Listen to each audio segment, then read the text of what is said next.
I must know the truth, Master. It can't be. It can't be. You have done well, my new apprentice.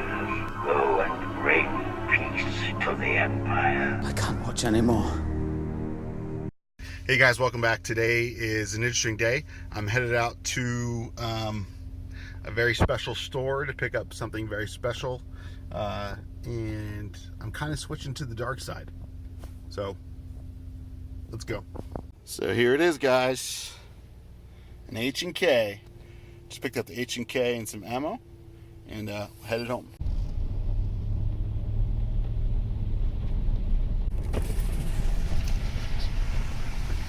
So there's also one more thing related to this that I think is funny. It came on the same day from Optics Planet. So we'll get inside, we'll take a look. Today, a few things have come together. Number one, I got my first HK. Any guesses what it is? I'd been searching for a hammer-fired pistol with a safety that wasn't a 1911. I want to get a 1911 eventually, but I want to get that in 45. And I finally found one of these guys. I paid a little too much for it, don't ask me, but it came with a couple extra goodies. The second thing is, aside from my wife's Glock 43, all my pistols are in 40 caliber. Not this one. This is a 9mm. Now, I'm not on the 40 sucks bandwagon. I'm still going to carry 40, still use it for home defense, etc. I still have plenty of rounds, hollow points, and ball rounds. But I wanted to get a 9mm and try my hand at it. You have any other guesses what it could be? Maybe you can tell by the magazines. Came with 2 magazines, plus a third, plus a fourth. And then this guy, I'm not going to show you the front, but another one of these bad boys. Let's take a look, shall we?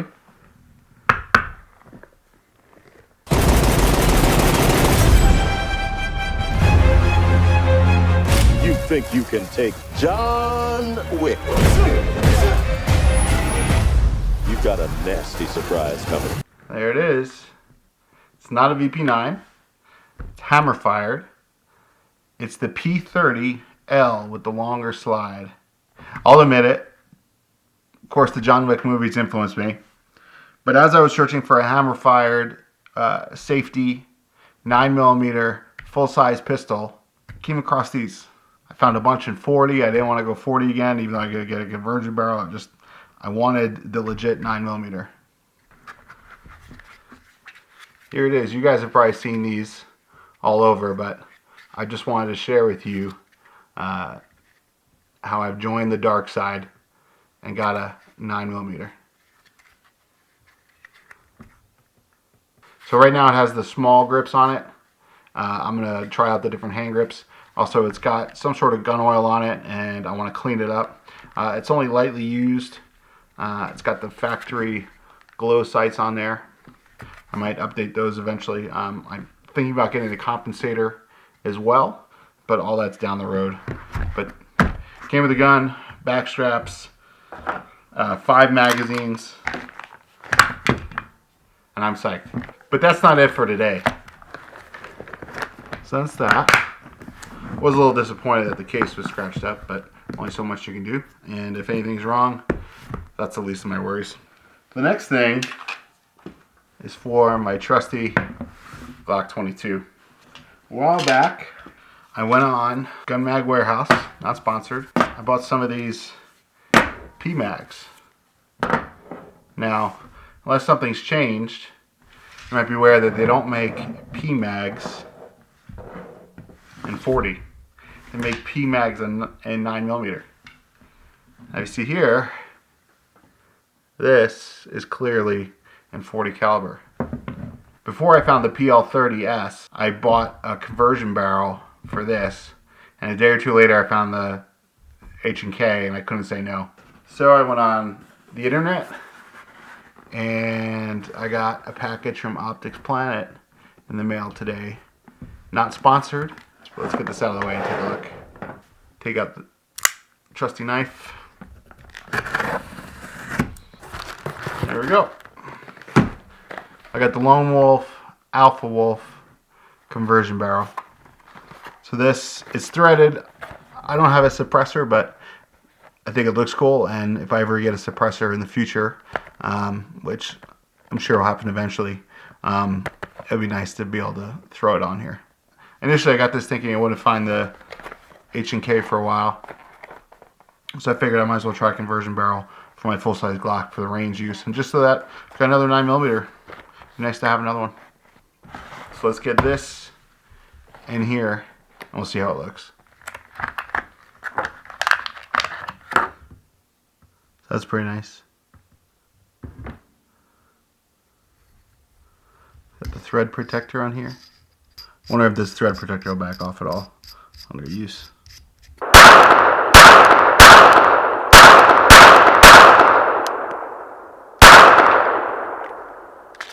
Either I'm counting bad or that's 11. Let's see. Yeah, it's back. That's backing off. Shouldn't come off all the way, but I'm gonna run without it now, just for safety's sake, until I get some Loctite on there. So here's the standard Glock 22 barrel. So always funny saying Glock 22 because it sounds like it's 22 caliber, but it's not. So the barrel is pretty much the same, except they flute theirs a little bit. Same profile in there, and then this one's just obviously a little bit longer.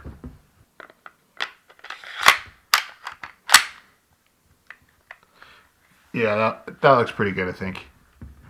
If we're just going based on looks, that's looking pretty good. So it obviously sticks out a little bit. These sights obviously are not suppressor sights. Eventually, if I pick up a suppressor, I'm going to need to get some taller sights there. It's going to be interesting to compare 40 with 9mm in this.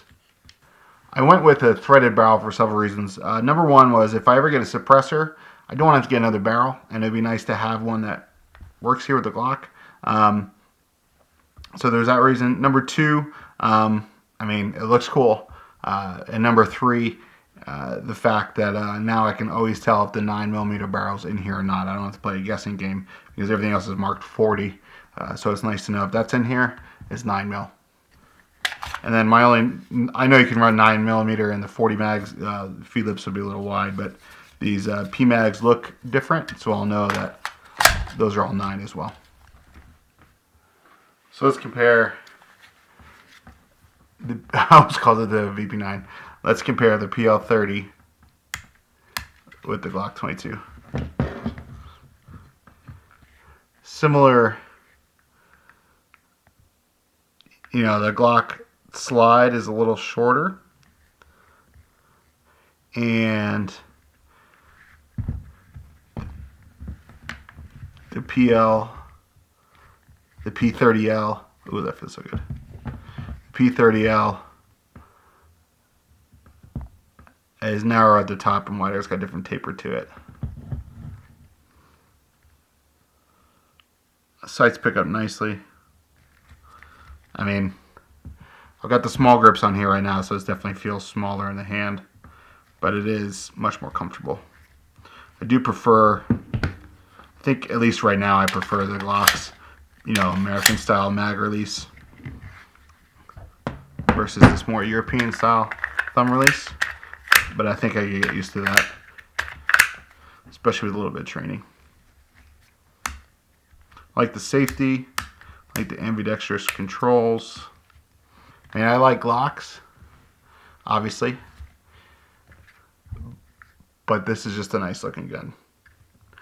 Glocks definitely get the job done and have their own utilitarian look to them, but man, it's just it. Not so sure what I think about these extended mags, but I kind of like the way the Glocks look running a larger mag that doesn't have any flare or anything on it. Oh, that's can't take that off, can't you? I think you can, but I don't know why I would need to. So I'm gonna disassemble this and clean it off camera, and we'll take it out shooting and do a little comparison. So I'm going to do another video on this topic and show some comparisons at the range and my thoughts on that. But you know, this video is getting demonetized for either the Star Wars footage or everything else is in there. So guys, please like, favorite, subscribe, all that good stuff. Go check out another video, and may God bless you and keep standing up for what's right.